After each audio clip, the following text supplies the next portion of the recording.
Hi, finally January is over and we are on episode 30 of 365. Wow, we are already almost a tenth of the way through, and that is so exciting. So today I'm going to continue conversation on mentoring and coaching. I talked about mentoring and coaching, what they were and the differences and similarities between them in the previous episode, which I will link in the show notes.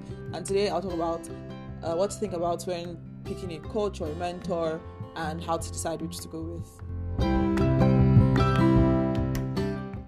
So to recap the previous conversation, coaching and mentoring generally, the end goal is to help a person's personal development or professional development, whatever kind of thing they want to achieve. The difference really is that in a coaching relationship, the coach may not be the expert in that particular field that you're in, but they are an expert at the skill of coaching, because coaching is a skill. Coaching requires efficient techniques and approaches in terms of questioning, guiding, and so forth.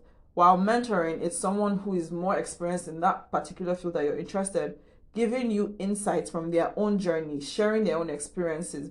They're advising you, they're telling you, while the coach is questioning. And like I said before, there can be overlap. So a coach might give you an example from their own experience, and a mentor can ask you questions to guide you. But generally and strictly speaking, mentorship is more advising and telling, while coaching is more questioning. So how do you choose which to go with? If what you're looking for is you want someone who will tell you about their own personal experiences in a particular field, in a particular industry, in a particular company, what you need is a mentor. But if what you're looking for is someone who can help you think through your role in your organization, or the kind of career journey you want, or how to map out your career, or what career step to take next, then you need a coach. A coach is more of a, like I said, I don't want to say therapist for people fighting me, but yes, that same idea of someone who is using the right techniques to help you find the solution versus telling you what they would actually do or what they have done in such a circumstance or in a similar circumstance.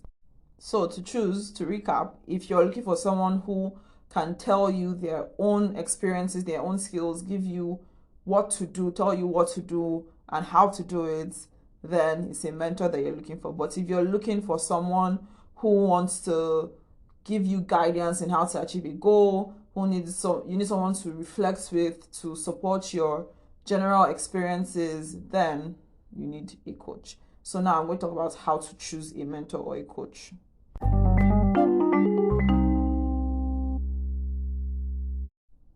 I believe strongly in the power of coaching and being coached, and mentorship and being mentored, because I can see how it has helped me through my career journey. Some I've had to pay for, some were free, some were part of programs, some were just there. And I also mentor and coach through various platforms and places. And I currently have a coach, but more in a group coaching setting. And for the things I want to do this year, that I've decided that I need a coach who is focused on those specific areas to help me. And I've identified the people that I want to work with, and I've planned out how I want to approach them. But this is how to think about what to look out for in a coach or a mentor. First of all, you want somebody who has results. Like, they have people who they've worked with and can speak to the quality of the experience that they had with the mentor or the coach. That's if you're having a direct mentor or coach. In general, you want to work with someone who is great at listening, not someone who's talking throughout the session, especially if it's a coach. In a coaching relationship, the coach should be speaking less than the coachee in most cases. In a mentorship relationship, it could be equal, or the mentor speaks more. But you really want somebody who's actually listening to you and can understand what exactly it is that you're interested in. And if it's a long-term engagement, you want somebody who's actually committed to your growth and your advancements, right? If it's a short-term commitment, then the requirements may be different, but the key thing is that they're good at listening and they can help you figure out what you want to do. More specifically, for a mentor, it has to be someone who is very skilled in the area that you're interested in. So for example, if you want to get advice with respect to software development, for example, you want to advance in that path, you need to talk to someone who is a skilled software developer, not someone else that is not a software developer. However, if you're looking for someone who can give you general career advice on how to advance in your career, then the person doesn't need to be a skilled software developer. They just need to be able to, they just need to have the specific coaching skills that I already outlined prior.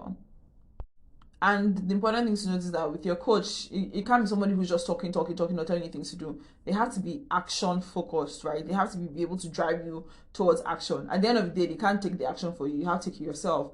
But they have to be able to constantly drive you towards an outcome, like an action that you can take to reach your goals.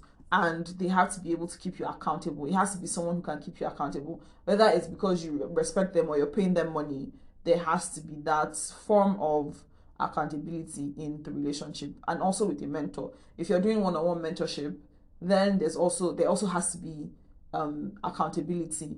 But if you're doing mentorship from a perspective of you're engaging with the material that this person has put out, you've identified this person as somebody who is producing valuable content that can help you in your own career, like in the specific technical skills of your career, then you don't really have to talk to the person. You can just consume whatever content they've created. But if you're doing a one-on-one relationship and you're talking to that person, then you need to ensure that there's an accountability process in the engagement that you have, whether it's with a mentor or a coach. So I hope these tips are helpful for you in considering whether you should go to a coach or a mentor and what to think about when selecting your coach or a mentor.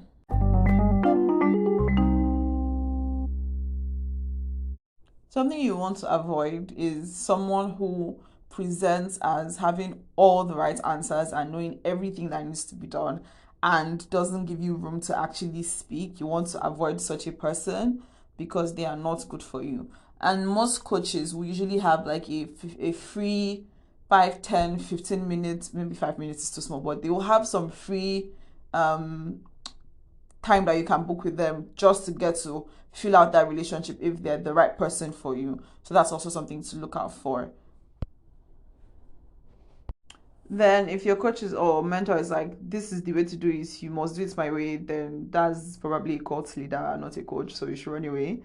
If the coach is not asking you about your own context, trying to understand your context and just giving you advice, you should run away, because coaching is supposed to be specific to your unique context and situation. Also, like we already established, coaching is less about the coach sharing the experience and more about them getting you to talk. So if your coach is mostly sharing about their own experience and talking about themselves, then that looks like a bad sign. And yeah, if you see any of these things, somebody who's always talking about themselves, who doesn't consider your own context and your life, and who is basically imposing what to do on you, then you should run away and basically go with anyone who is the reverse of those things. Well, not anyone, but somebody who doesn't have these concerning qualities in their coaching approach. And the best way to usually suss this out is to either talk to people who they've coached previously, if you can find that information on their website or wherever, or do a trial session with them. Okay, bye. Finally, I can be your coach. But for real, I have a resource on my website that talks about the kind of coaching that I do and people that I have coached previously, and I will put the link to it in the show notes. So if you'd like to do a session with me, feel free to book a call through that link or send me an email. Thank you for joining me on today's episode of A Couple of Things. If you enjoyed this episode or found any part of it insightful, don't forget to share with your friends on your social media, and be sure to leave a comment or a review if you can on your podcast listening app. Thank you.